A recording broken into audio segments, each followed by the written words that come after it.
Hey guys, it's Eric. Just enjoying a beautiful day out here in Northeast Florida.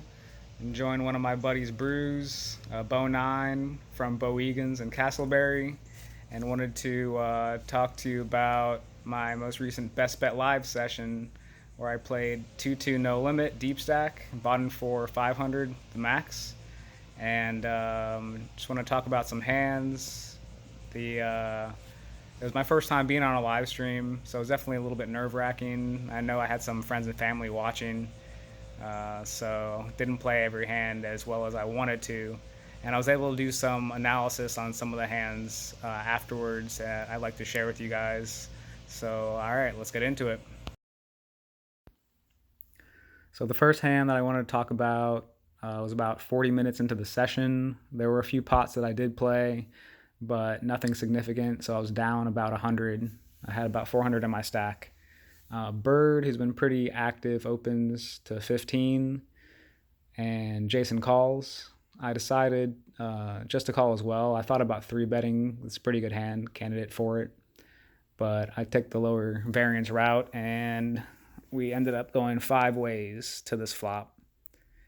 And the flop was pretty decent for us. It was ace 4-8 with two diamonds. We have top and bottom, and it checks to Jason, who's been playing pretty straightforward so far, and he decided to bet 45 into 77.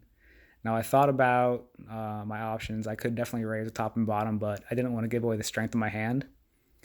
And I know there could be some diamond draws out there, but I figured I could navigate turns pretty well. And it folds back to Bird, who was the first opener, and he went ahead and called. And I put him on an ace with this call behind here, but yeah, he ended up just having pocket jacks. So we went three-handed to the turn, which was the beautiful ace, giving us a boat, and it checks to Jason, and he thinks and shrugs a little bit and bets 130. Now, of course, I could rip it here, but I think that'd be way too strong with a boat here. I think that Jason could get away from three of a kind, possibly. So I decided just to call, leave him myself. You could see just under 200 behind, and Bird folds. And then the river comes out. It's inconsequential card. Jason bets $200, putting me in, and I snap call, and I beat a lower full house. Now, this is the time where the commentators go nuts that I just call, but the stack sizes must have been a little bit off because he put me all in, so I just called it off. A little bit later, I pick up Queen 10 suited in the big blind. There was a late position open to 20. Button called, and I decided to call as well. So we ended up going three-handed to the flop, which came ace 9-3 with two diamonds. I checked to the razor, and he continuation bets for 40 into 64. The button folds, and I go ahead and call with my draw to see a card. Pretty standard. And the turn comes the three of diamonds. I thought about leading out here, but I decided just to play in flow. And Deadeye bet 75. I decide just to call again, and then on a clean river to probably just try to get some value. And so the river was clean, so I did go with the plan to lead out here to not let him check behind. And I bet 115. And he thinks for a little bit and decided to correctly let it go. I didn't know what he had this hand. It would have been nice to know that he had 9-8, and could have definitely helped on future hands that you will see. Now this next hand I wasn't in, but it was a pretty interesting hand I just wanted to talk about and go over.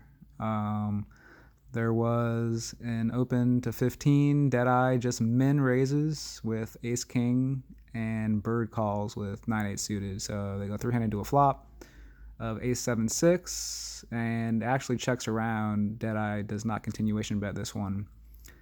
Bird picks up the straight, and he has a straight flush draw, and he leads.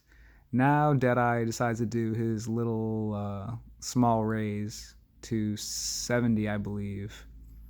And Bird just calls with the nuts, with the redraw to the straight flush.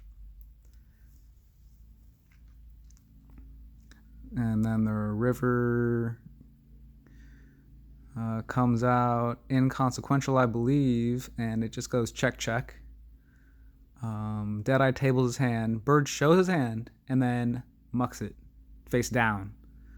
And I got a glimpse of it, and it looked like he had a straight. I wasn't 100% sure because I was on my phone and figured that it was just a missed straight somehow.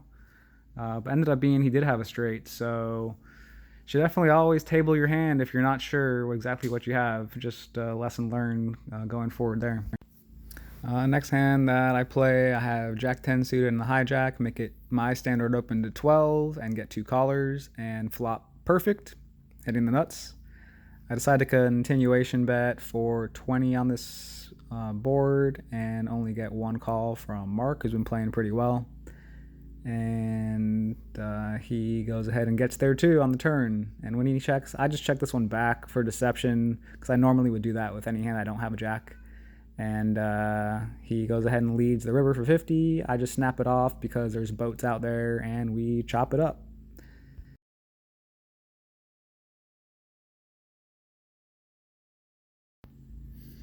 This next hand wasn't too crazy, but I just wanted to include it for some thought process and learning. I decided to open up ace 3 suited in +2 and get a few calls for this one. I think it's a standard open, just I think I missed a continuation bet on the flop.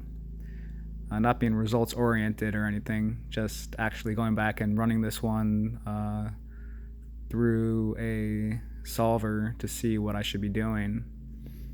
So the flop was 6-4-3, and in real time I thought that this flop was better for my opponent's ranges, but I actually ran it, and I should be ahead of their calling range by hitting a pair on this flop, so I should be leading. But I went ahead and let Deadeye use his position and just take this one down. So, lesson learned going forward.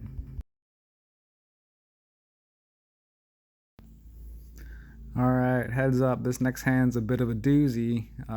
There were 2 limps. I decided to raise to 15 pre-flop and get a whole bunch of callers. So we're going 5-handed with kings to a 10-8-6 flop.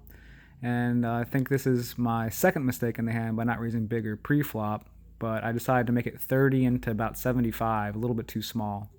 Get a call from Brandon, and then Deadeye decides just to min raise, which in the past, which I didn't know, he's been doing with pretty strong holdings. This time he decided to do it with a semi bluff here. And then Bill just calls with the nut flush draw. I think all I can do here is call. I feel like kind of handcuffed, and Brandon folds. So we're going 3 ways to a turn, which comes an offsuit jack. Now Deadeye leads here for 125, and Bill thinks for a while. And while he's thinking, I'm looking at Deadeye's stack and thinking he has about 200 behind. So I am going to either go all in or fold right here because the bet will be about 325 into a pot which was 285. Because I'm not going to just call here and then fold on the river. So it was kind of a now or never for me right here. Bill's thinking and thinking and thinking, and I kind of want him to do something crazy and go all in so I can get rid of my hand and not have a really tough decision. But he thinks for a while, and what does he do? What does he do? I don't know. He did end up doing this for what seemed like a while. I had this tape at 1.5 times the speed, but he ends up folding. And now my decision is, do I want to fold and look like an idiot in front of my friends, or just keep my stack and live to fight another day? So I ended up folding, and I went ahead and ran that one also. And yeah, against his range right there, against sets and straight draws, I still had like 45% equity of the way he played that hand. So I definitely should have went with that one. And I think only maybe 2 or 3 hands later, I pick up kings again, open it at 12, and get 2 callers. Now the commentators are going nuts, hoping that I probably lose my stack in this hand, but I flop really well. I decided to check for deception because I have this board pretty much locked up, and Brandon bets for me, and I'm just sticking with the plan of calling. The turn does make the board a little bit more connected, but I decided to go into check call mode here, and on a clean river, I'm going to lead out and not lose any more value than I've already probably lost on this hand. I didn't think he could have a king here. He only one king left in the deck, but he snaps me off, and I win a nice little one there.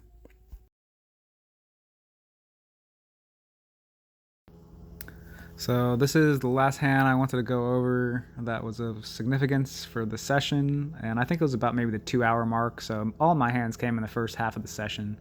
Fills me on the button, and straightforward, I open a 12 with Jack 8 of hearts, and the blinds decide to defend, and the flop comes 10-10 Jack, and they check to me, and I just check behind here because we could all have tens, just playing cautiously, I guess. And Darren goes ahead and hits a straight on the turn, and he leads for 21. Now Brandon calls, and now that I picked up a straight draw, I decide to see another card. And the river is a miraculous 7, giving Brandon a boat. Darren still has a straight, and now I have the worst hand. And now Darren, who's been playing pretty snug, bets 50, and I'm calling this bet all day. But then Brandon comes out and makes it 150, and I am staring at the board. I know there's full houses out there. I know there's better straights out there. And I'm just thinking about the king's hand from earlier that I probably folded incorrectly. And I just in my mind, in front of the lights, I didn't want to look like someone that's going to be folding these monster hands. So because I was up, terrible logic, I decided to call.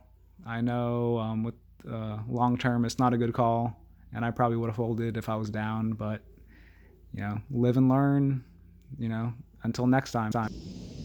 And that was it, guys. I also wanted to reiterate on the hand that I folded kings to Deadeye, that the stack said that he had 76 left after his $125 bet on the turn, and that wasn't the case. He had another 200 behind. If it was the case that he had 75, I probably would have just went with it and ripped it in. And the commentators had a great time wondering why I just folded so quickly. Once again, I probably should have, or I know I should have, went with a hand, but we'll live and learn for next time. I plan to be back on the stream the 28th, so tune in then, and we'll see you. Thanks for watching.